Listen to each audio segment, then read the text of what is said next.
तो प्रहलाद कच्चा पक्का था। प्रहलाद के पिता ने बचपन से तो भगवान की भक्ति करता था, लेकिन विष्णु का पुष्प जैसे भी सुना ज्ञान किसी ऋषि से, नारद जी ने उसको गर्भ में शिक्षा दे दी थी जब वो गर्भ में था मां के। उसके आधार से वो विष्णु जी का पुजारी बन गया। और विष्णु का दुश्मन हिरण्यकशिपु उसका पिता, उसने ब्रह्मा की भक्ति करके शक्ति प्राप्त कर ली, थोड़ी बहुत सिद्धि शादी उस हल्दी की गांठ से पंसारी बन गया कि मैं ही खुदा हूं, सुबह मरूं ना शाम मरूं, आशीर्वाद ले लिया, पशु से मरूं ना पक्षी से मरूं, अमर मान लिया अपने आप को। इस कारण से उसने अपने बेटे से कह दिया कि विष्णु का नाम नहीं लेगा, भगवान की भक्ति नहीं करेगा। अब वो कुछ उसको क्या किया कि एक सांडा और मुर्का नाम के दो भाई थे ब्राह्मण, वो आचार्य थे, गुरु थे, जो उस प्रहलाद को और वहां के अन्य ब्राह्मणों के बच्चों को पढ़ा करते। ये खुद भी ब्राह्मण था हिरण्यकशिपु। तो प्रहलाद को उनके पास भेज दिया कि तुम इनको पढ़ाओ और मेरे को भगवान इसके अंदर दचाओ।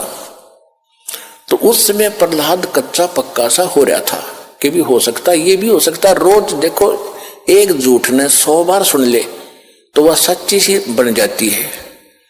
इसी स्थिति में परमात्मा ने उसको फिर दृढ़ करना था। वो बिल्ली रो रही थी और कुमारी भी रो रही थी, और प्रहलाद उसी रास्ते से अपने गुरु उस पाठशाला में जा रहा था, सांडा मुर्का वाली पाठशाला में। जब वह माई रो रही थी, बिल्ली का तो उसने नहीं ध्यान दिया क्यों रो रही है। उस कुमारी से पूछा कि माई क्यों रो रही हो आप, बताओ। उसको पता था राजा का लड़का है, बताऊंगी कि महाराज मेरे से गलती बन गई और इस बिल्ली के बच्चे अंधेरे में और किसी मटके में चले गए कच्चे में, अब इसमें आग भयंकर लग गई है, आग चल पड़ी है। पहले कहते हैं ये जो आवा था 1 महीने में पका करता था, और फिर क्या हुआ तो उसने बताया कि 1 महीने तक कभी को छेड़ नहीं सकता, इतनी अग्नि होती है इसमें।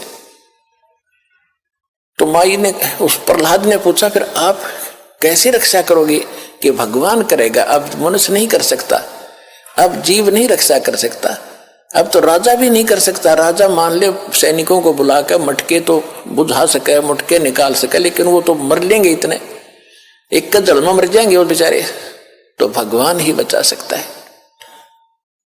क्या माई भगवान विष्णु जिससे भी भगवान है